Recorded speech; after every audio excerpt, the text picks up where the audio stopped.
عليكم ورحمة الله وبركاته. الحمد لله رب العالمين والصلاة والسلام على أشرف المرسلين وعلى آله وصحبه أجمعين. أما بعد. ബഹുമാനപ്പെട്ട ഉസ്താദുമാരെ, സ്നേഹനിറഞ്ഞ സഹപാഠി സുഹൃത്തുക്കളെ, മറ്റു നാട്ടുകാരെ, നന്മയിൽ മത്സരിക്കുക എന്നതിനെ ആസ്പദമാക്കി കുറച്ച് വാക്കുകൾ സംസാരിക്കാനാണ് ഞാൻ നിങ്ങളെ വന്നിരിക്കുന്നത്. നാം എല്ലാവരും മത്സരിക്കുന്നവരാണ്. പല ഇനങ്ങളിലും മത്സരിക്കാറുണ്ട്. എന്നാൽ നമ്മൾ പരലോക കാര്യങ്ങളിൽ മത്സരിക്കണം.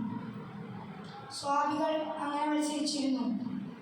അള്ളാഹു ഖുർആനിലൂടെ പറയുന്നു, വഫീ ദാലിക ഫല്യതനാഫസിൽ മുതനാഫിസൂൻ.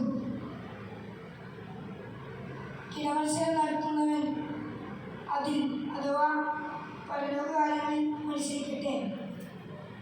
പ്രിയമുള്ളവരെ, ഞാൻ നിങ്ങൾക്കൊരു ചരിത്രം പറഞ്ഞു തരാം.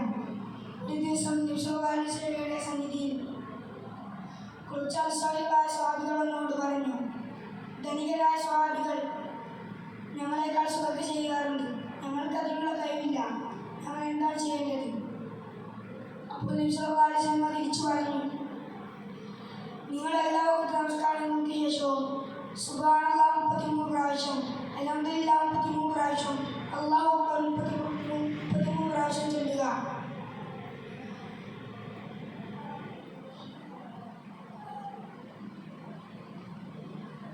അപ്പോൾ അവർ തിരികെ പോയി.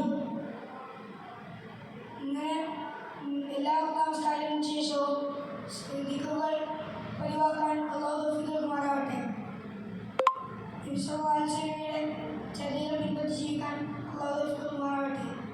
ഇന്നുവരുടെ വാക്കുകൾ ഞാൻ ഉപസംഹരിക്കുന്നു. വാക്കുകളാണ്.